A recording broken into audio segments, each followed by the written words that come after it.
Pernahkah Anda merasa sudah berpuasa seharian penuh, menahan dahaga di tengah terik matahari, namun batin Anda merasa tidak mendapatkan apa-apa selain rasa lapar dan haus?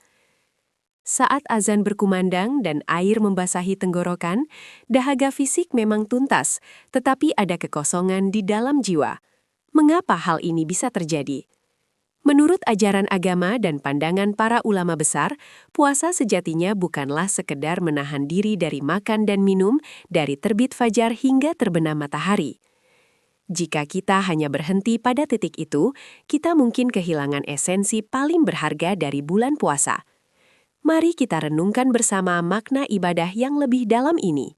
Berdasarkan literatur keagamaan dan kebijaksanaan para ulama, puasa terbagi menjadi beberapa tingkatan.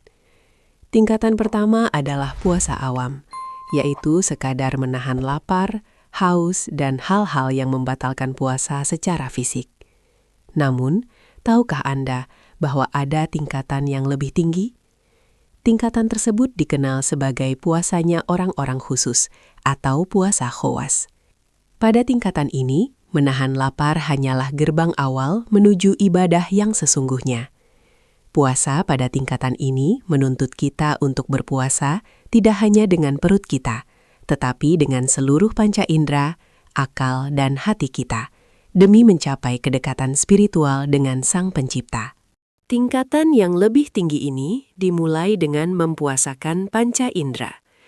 Mata kita berpuasa dari memandang hal-hal yang dilarang, dan dari pandangan yang merendahkan orang lain. Telinga kita berpuasa dari mendengarkan gosip, fitnah, dan percakapan yang sia-sia.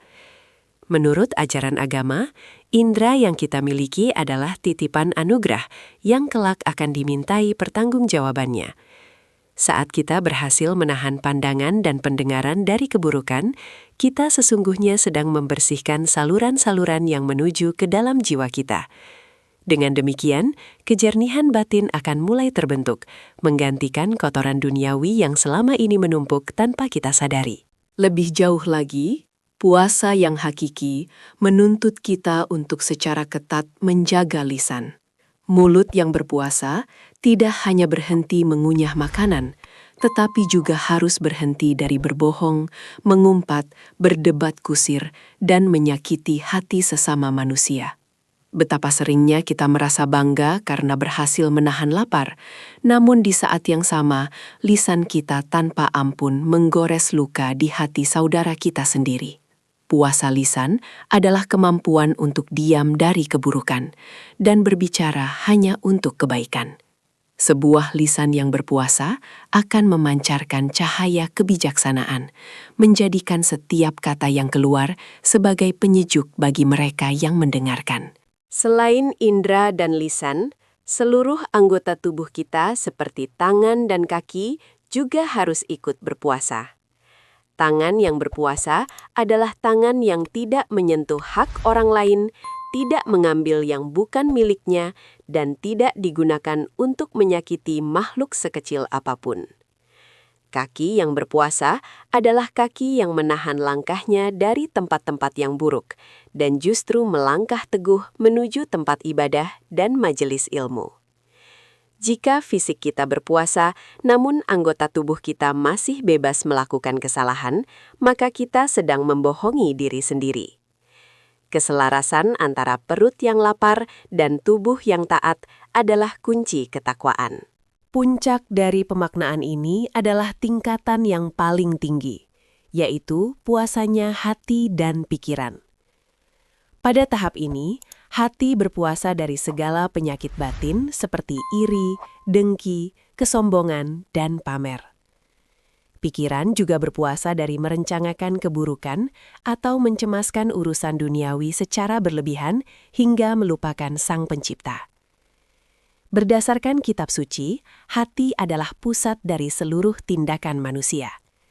Jika hatinya baik dan senantiasa berpuasa dari niat yang buruk, maka seluruh tindakan dan ibadahnya akan menjadi baik. Inilah tingkatan spiritual tertinggi, di mana seseorang benar-benar merasakan kehadiran ilahi di setiap detik kehidupannya. Ketika kita berhasil memadukan puasa fisik dengan puasa panca indera, lisan, anggota tubuh, serta hati, bulan suci ini bukan lagi sekadar rutinitas menahan lapar.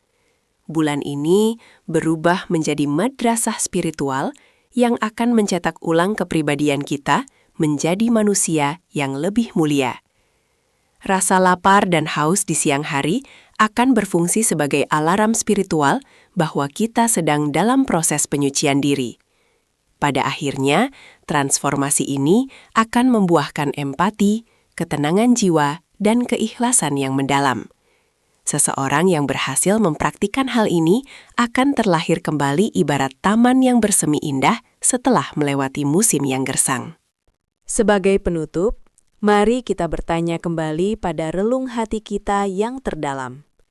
Di tingkatan manakah puasa kita hari ini? Apakah kita hanya akan menjadikan ibadah ini sebagai kebiasaan menahan dahaga belaka, atau menjadikannya momentum pendakian spiritual untuk sungguh-sungguh mendekatkan diri kepada Yang Maha Kuasa? Mari kita tingkatkan niat dan tekad kita mulai hari ini. Berlatihlah untuk terus mempuasakan lisan, menahan pandangan, mengendalikan langkah, dan membersihkan hati. Semoga setiap detik rasa lapar yang kita tahan, yang diiringi dengan kebersihan jiwa, mengantarkan kita pada derajat ketakwaan yang sejati. Selamat beribadah dengan penuh kesadaran dan kehusyuan.